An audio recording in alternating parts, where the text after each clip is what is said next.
Hi, welcome. In this video, we will solve problem check night tour configuration asked by companies like Amazon, Microsoft, Facebook, and Google. Let's check out one famous problem on recursion. Check night tours configuration. So before starting the video, I want you to quickly pause the video, go through the problem statement, okay, and then understand the sample input, and then we will solve this problem. Okay. So there is a knight on a n cross n chessboard. So this is my n cross n chessboard, that is 3 cross 3. In a valid configuration, the knight starts at the top left. So basically your knight will start from here, top left of the board, and visit every cells on the board exactly once. So basically it visits every cell of the board exactly once. You are given an n cross n integer matrix grid consisting of distinct integers from the range of 0 to n into n minus 1. So basically it is 3 cross 3, that is 9.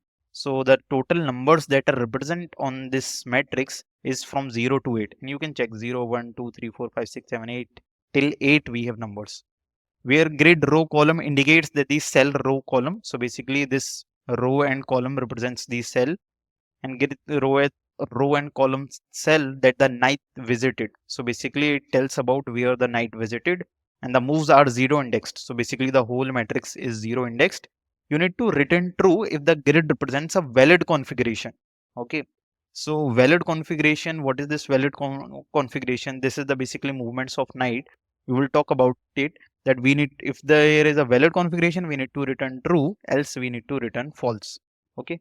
Note that the valid knight moves consist of moving 2 squares vertically, okay, and 1 square horizontally, and 2 square horizontally, 1 square vertically. The figure illustrates all the possible 8 moves. So here are the 8 moves.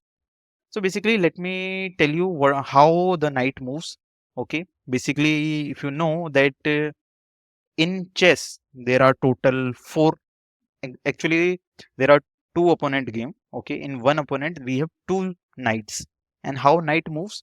Okay, so it moves 2 squares vertically up and 1 horizontally. Okay, so if you can see, 1 square, then 2 second square, and then 1 horizontally square. So this is one of the valid knight move. Then again 2 square vertically up, 1 horizontally here. This is also valid knight move. Or 1 square, 2 square horizontally and 1 square vertically. This is also one valid knight move. This is also one valid knight move. Okay, similarly 2 square horizontally, 1 vertically, 1 vertically. So these are all possible moves of knight, right? 8 moves. Again 2 square vertically, 1 square horizontally. Basically, if you know that knight runs 2.5 chal or kadam, right? Basically, this is we used to say in Hindi. So basically, 2 horizontally, 2 squares horizontally, and 1 vertically, and then 2 squares vertically and 1 horizontally. So we need to return true and false if the configuration is valid. So basically, suppose, okay, let me again explain you. So yes, basically this is one of the move of knight, right? 2 up, 2 up, right? 1 horizontally. Put it here. Okay. One move is something like this: 1 up and 2 horizontally, right? 1 vertically, 2 horizontally. This is also one. This is how basically knight moves, right? So let's see, right? This is the valid configuration if knight starts from here. So we have 0, and the 1 should be exactly at the knight position. So let's see, if I visited 1 square horizontally, 2 square horizontally, and 1 vertically. Yes, I visited this knight cell. Okay. So 0 is done, 1 is done. Now let's see, is 2 at the right position? So yes, 1 horizontally, 2 horizontally, and 1 vertically. Yes, this is also at the right position, 2. Now from 2, is 3 is the valid configuration? Let's see, 1 vertically, second vertically, and 1 horizontally. Yes, 3 is also one valid configuration. Similarly, is 4 is a valid cell? So 2 vertically and 1 horizontally. Yes, this is also at valid cell. Now is 5 is a valid cell? So let's see, 2 horizontally, 1 vertically. Yes, 5 is also at valid cell. Is 6 is a valid cell? Let's see, 2 horizontally, 1 vertically. Yes, 6 is also at valid cell. Is 7 is exactly at the valid cell? So 2 vertically, 1 horizontally. Yes, this is also at valid cell. Is 8 is at the valid cell? No, right? Because see, where like my knight can be moved here. Basically, if I draw this from here 7, from here, what are the valid knight moves? This is one valid knight move from 7. This is one valid knight move from 7. One will be outside, one will be outside, and that's it. Like other will be outside. So 8 is not a valid. So what I will do here, I will return false, right? So here I will return false, and that's why the answer for this grid will be false. Okay. So this the whole game is about knight moves. If you are clear with how knight moves, you can easily solve this game, right? So basically, let's quickly understand the valid knight moves again, so that you will get the hang of knight moves better, right? See, one, two vertically, one horizontally. This is one valid knight. Then one, two, right here on the left side. This is also one valid knight move. Now one, two, one, two vertically, okay, one horizontally. This is also one valid knight move. One, two, and one vertically, one horizontally. This is also one valid knight move. Now one, two, right, one vertically up. This is also one valid knight move. One, two, one vertically down. This is also one valid knight move. One, two, one vertically down. This is also one valid knight move. One, two, one vertically up. This is also one valid knight. So these are a total 8 moves that are valid, right? These are a total basically ढाई kadam, 1, 2 and a half, 1, 2 and a half, right? This is how your ढाई kadam looks like. Let's see now how we can solve this problem. What are the different approaches? So let's see, let's understand this problem on a bigger sample input. Okay, so we have this matrix of 5 cross 5. Okay, so what are the total numbers we will get? That is 0 into n cross n minus 1. That was mentioned in the question. Okay, so what were the total numbers? That will start from 0 to 5 into 5, 25, 25 minus 1, that will be 24. So the total numbers that are represent here, that are 0 to 24. Okay, and let's see, right, is all the configurations are valid? So well, we will start from top left, right? Remember, top left. So yes, we have 0, and from 0 is 0. Let's take 0 is done. From 0 is 1 at the correct position. Let's see, 1, 2 and half. Yes, this is at the correct position. Is 2 at the correct position? So let's see, 1, 2 and half. Yes, 2 is also correct position. Now 3 is at the correct position. Here it is 3. Yes, 1, 2 and half. 3 is also correct position. Similarly, 4 is also correct position, right? And 5 is also correct position, right? 1, 2 and half. 6 is also at the correct position. 1, 2 and half. 7 is also at the correct position. 1, 2 and half. 8 is also correct position. 1, 2 and half. 9 is also at the correct position. 1, 2 and half. 10 is also at the correct position. 1, 2 and half. 11 is also at the correct position. 1, 2 and half. 12 is also at the correct position. 1, 2 and half. 13 is also at the correct position. 1, 2 and half. Similarly, 14, then 15, then 16, then 17. Where is 17? Yeah, here it is. 1, 2 and half. It is 18. Yes. 19. Yes. 20 is also at the correct position. 21 is also at the correct position. 22 is now correct position. Then 23 is also at the correct position. And 24. All are at the correct positions, right? All the numbers. So what I will do, I will return true here. Okay. So yes, this is one way how we can solve this problem.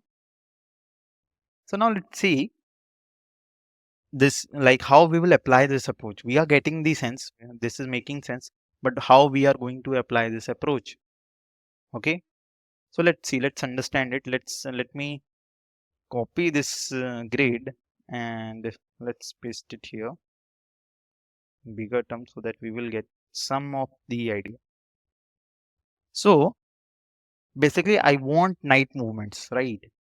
And suppose 0, 0, here this matrix is 0, 0. This is the position from near starts. Okay. And if I am taking I and j to mark their positions. So let's understand what are the total 8 position of moves, or I will say total 8 moves of knight represented in I and j. Okay. So let's assume that knight is here. Okay. And these are my I and j. So let me make it at a ground little bit. So this is at I and j. Okay. So if I am moving 2 up, what will the position of what will the position of this one? Okay, first of all, let me mark all these squares. These will be the total squares, right? That knight can move. Okay. If I want to mark this, how can I mark this? This is I comma j, right? Remember, this is I comma j. This position is I comma j. So what will the position of this one? What will the position of this one? If this is I comma j, can I say that this position will be or let me remove this one. Now let's understand. So basically this is 2 square up and 1 square horizontal, right? 2 square vertically up and 1 square horizontal. So can I say it will be I minus 2? Okay, I minus 2 j plus 1, right? So this position will be I minus 2 j plus 1. This position will be I minus 2 j minus 1, right? Because it is here. And this will be I minus 1 j plus 2, right? Two position horizontal, 1 up. Similarly, this will be I minus 1 and j minus 2, right?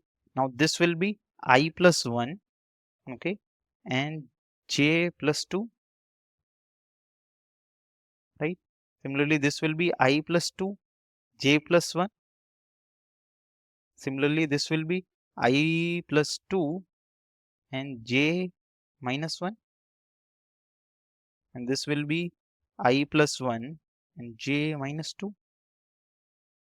So these will be the total positions, right? Where knight can move. These are the total 8 moves, right? Now, what we need to look into it, right? Basically, what we need to care of. Okay.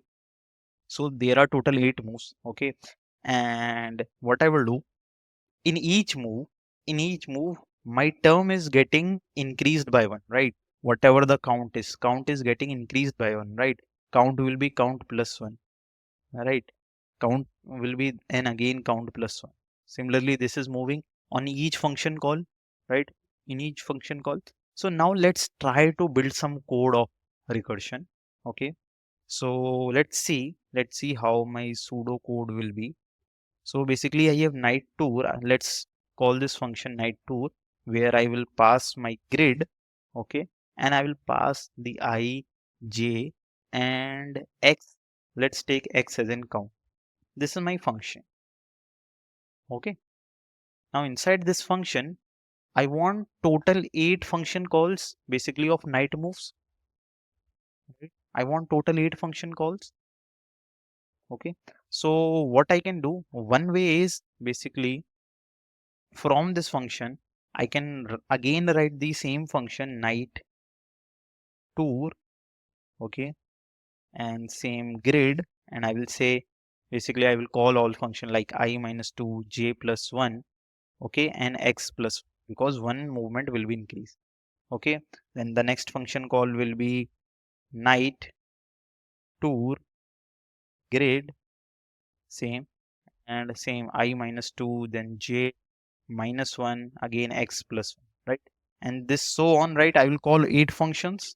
And if any function, right, is, first of all, I will check if any function where x is not equivalent, right? X is not getting increased.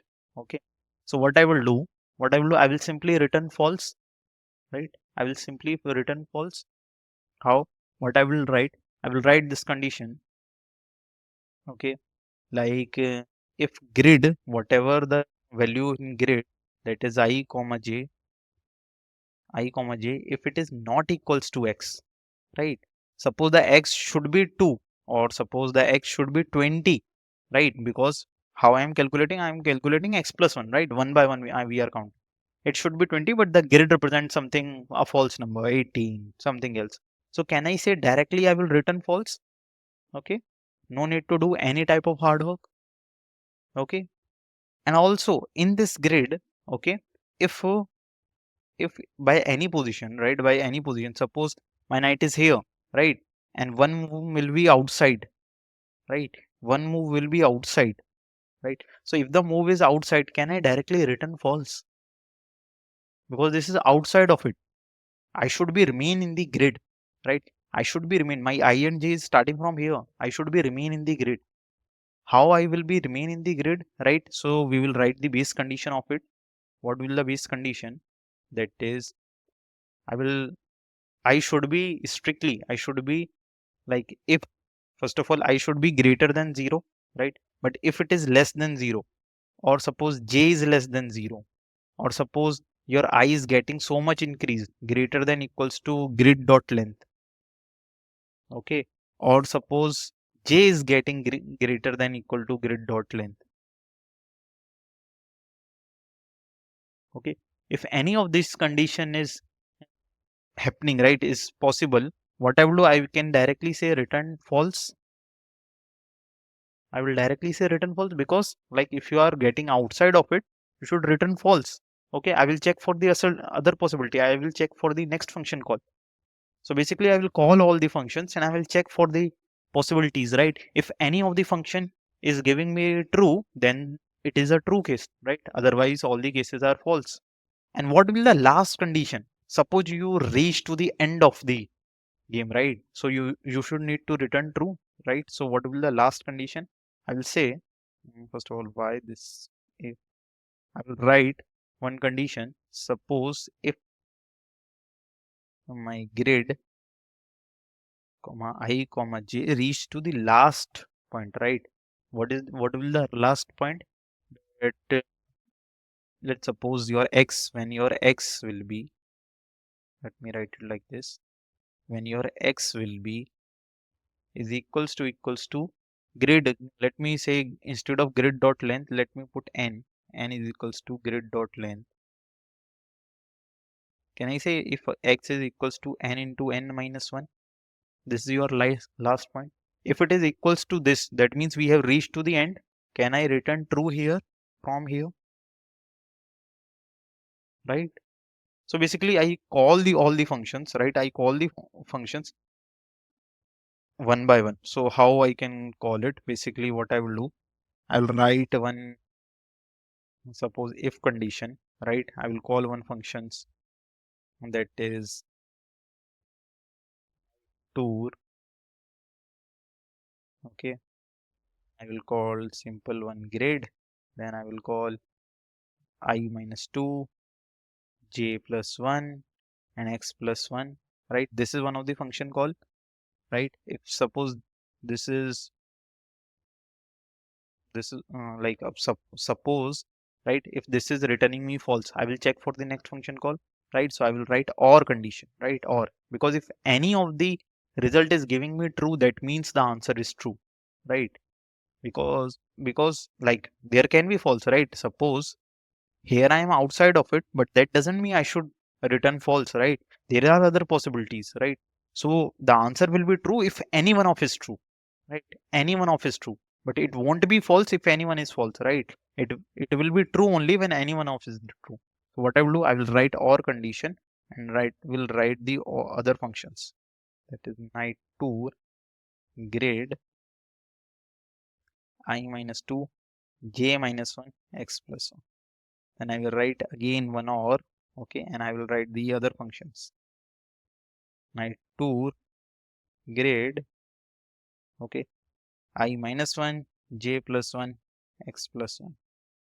And I will write or, and similarly, right, I will write all the functions, right?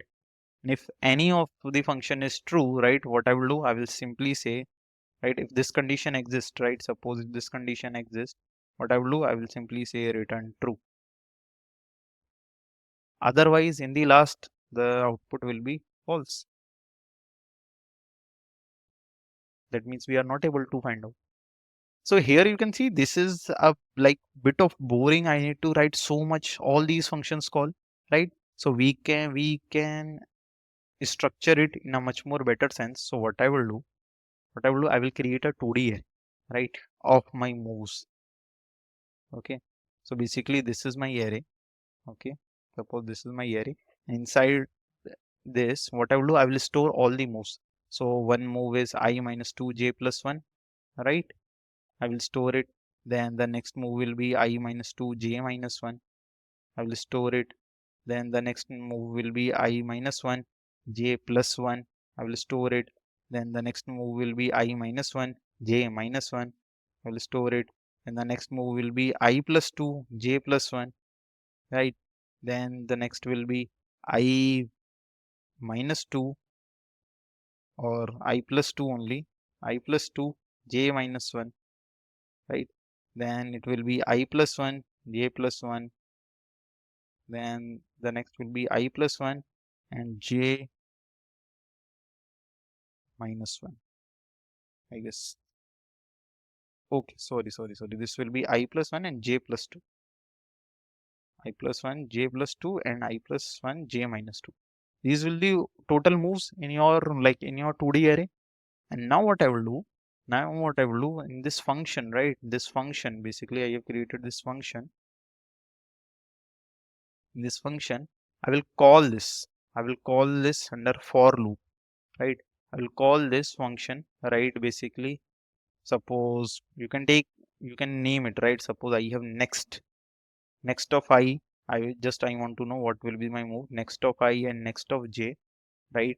Of my moves, okay, whatever the number moves is. And now I will call this if. Now my function call night tour and grid, and I will pass this next of I. Basically this is in the for loop, next I, next j, okay, x plus 1. If it is true, right, if this condition is true, simply return true, right? Here, let me write it here. If this condition is true, return true. That's it. And after this for loop, what I will do, after this for loop, I will return false. That means I was not able to find out. Okay. So yeah, this is how you can simply write it. Okay. And this is a better way to write it. Basically, you are simply putting into the moves. The only thing is, remember that we have 8 function calls, right? We have 8 function calls. Okay. One function call, right? Then function 2 call, and function 3 call, and so on, right? Function 4, function 5, function 6, 7, and function 8. So total, if I say, we have one function call, second function call, third function call, fourth function call, fifth, sixth, because total are 8 moves, right? 7 and 8. Now from here, these one function, right? These one function, because this is a recursion, again do the 8 calls. 1, 2, 3, 4, 5, 6, 7, 8. From this second, again it will do the 8 function calls. 6, 7, 8, right? And this series will go until and unless I'm not getting the exact results. This is what recursion is. This is how it works, right? So these are the total number of functions call we will get, and one by one, right, we get the result. So yeah, this will be one approach. Now let's quickly analyze the time complexity of it. Okay, so what will be the time complexity of it? So basically understand this thing. Okay, yes, I can understand the time complexity will depends on the function call, right? So basically I am calling 8 functions, so then again 8 functions, so it should be around something 8 power 8 something, right? This, and this is also not correct, right? It will be around something 8 power n, whatever the total number of function calls. But right, see this thing, if you are getting outside, you will return false, right? So suppose if there are possible 8 function calls, 1, 2, 3, 4, 5, 6, 7, 8, right? In some, like in few of them where you are getting outside of it, you will directly return false, right? So suppose from one point, if there are, okay, one functions call that are getting you outside, you are directly coming from that point, right? So no matter, right, if the function calls are valid, you will simply traverse through this grid, and you will traverse these all the elements whatever in the grid, right? So basically you will start from 0 and you will visit till 24, okay, till visit 24. If you are getting outside of it, you will directly return false. So no matter, right, whatever this thing will be, the total time complexity here will be big of n square. Why? Because you are simply visiting each element once, and you are visiting each element once, and then you will visit total n cross n elements, right? So you are starting from 0 and you are visiting n cross n minus 1, that is total n square elements, right? So basically the time complexity will be big of n square. Okay, so what will be the space complexity of it? So right, as if I talk about any extra memory that we have taken, so we have taken only this memory, right? And that is constant. Basically, this is a 2D array of where in each row we have two elements, right? And total, how many rows? We have 8. So we have 8 rows, and in each row we have two elements. So total 16. That is constant, right? But if I talk about the recursion stack, right? The call stack, the maximum depth of the recursion stack, because right. So basically, how the depth of the recursion, like suppose this is one function call, and then function call is also one taking one function call, this is also one taking one function call, and so on, right? If you know recursion is stack, right, one function call, that call again one function call, that call again one function call, and so on. So this is also our recursion stack. So the maximum depth of the function call, right, basically it depends upon, like, right, we are getting 0, then we are getting 1, then we are getting 2, 3, so on, right? So if we are getting correct numbers and we are moving ahead, so the maximum depth we can achieve, that is also n square. Okay, right? Basically, suppose this like here you got 1, right? In the next function you got 2, then in the next function you got 3, 4, so on, right? If you are getting one function call, you will again move. So the depth of the recursion stack will go on increase, right? And that's why the space complexity of this function will be of big O of n square. As this is of recursion stack, remember. Okay, recursion is stack. If I am simply ignoring recursion stack, then the space complexity will be big O of 1. So yeah, this will be the time and space complexity of it, and this will be the approach that we have discussed. In the next video, I will show you the correct complete implementation of this problem statement, and then in the next video, we will look into the a bit of dry run of it. Okay. So yeah, see you in the next video.